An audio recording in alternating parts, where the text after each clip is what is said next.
Okay, so could you tell us what are the plans for San Juan Jabloteh for this season?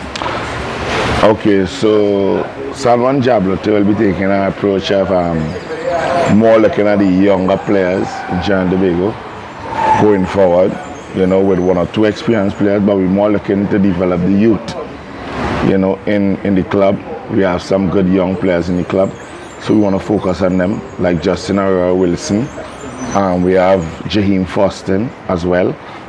And these are the youngsters we want to try to push going forward. All Nickel Orr is another one, and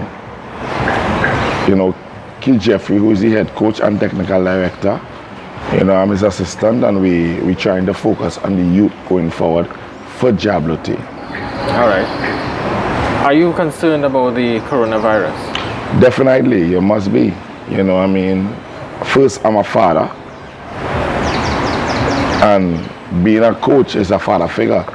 So I must be concerned about the virus in terms of the players' health and all sort of things, because I have kids and I don't want my kids to fall victim of the virus, just like as well the players. So I am concerned.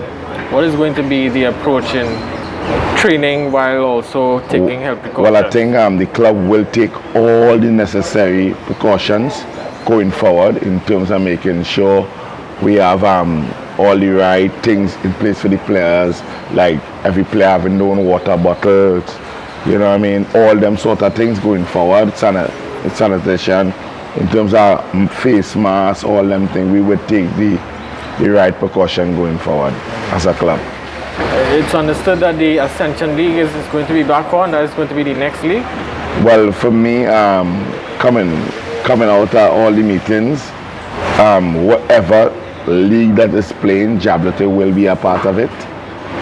Coming from in terms of Keith Jeffrey, who is the head coach and technical director, and the board members, and I support Keith 100% going forward in whatever we're going to take part in and try to be successful as a club. What's it been like over the past few months? Difficult because my life is all about football.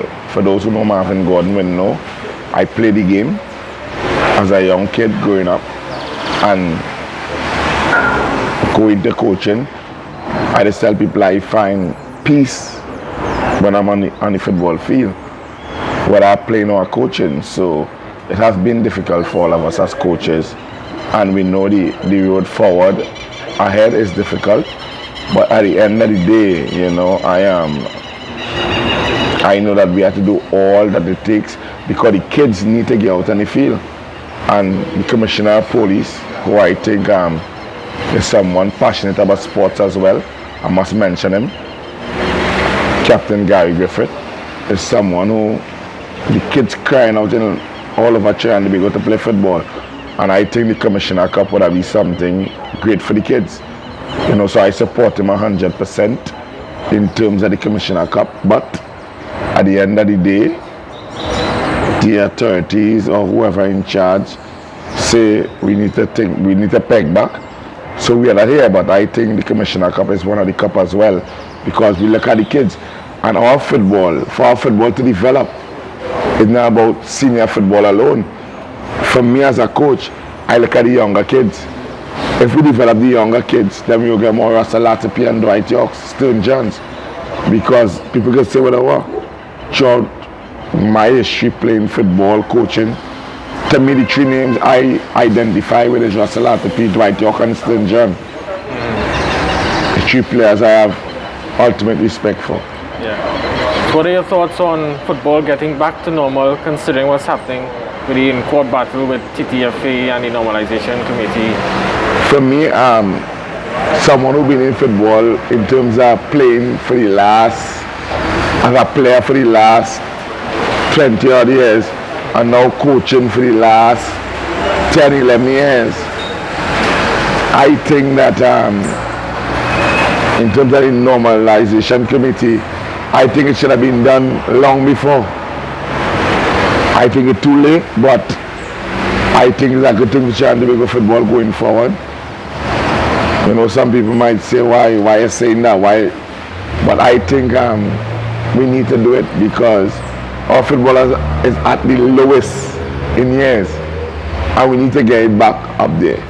And the only way we go do it, I don't care what nobody say. If coaches can't be paid to do the job, it makes no sense in football. Coaches have to be paid. Likewise, players need to be paid. Come on, all of us are professionals. So I go and do courses to coach, and at the end of the day, well, come on, let's be honest, I have a family to feed. It has some coaches might be fortunate like me, who is also a soldier and coaching, but that is all they depend on to make the living. How will they be paid? So I say that at the end of the day, that certain steps need to be taken, and I support what's going on. Let me get the football back on track. All right, great.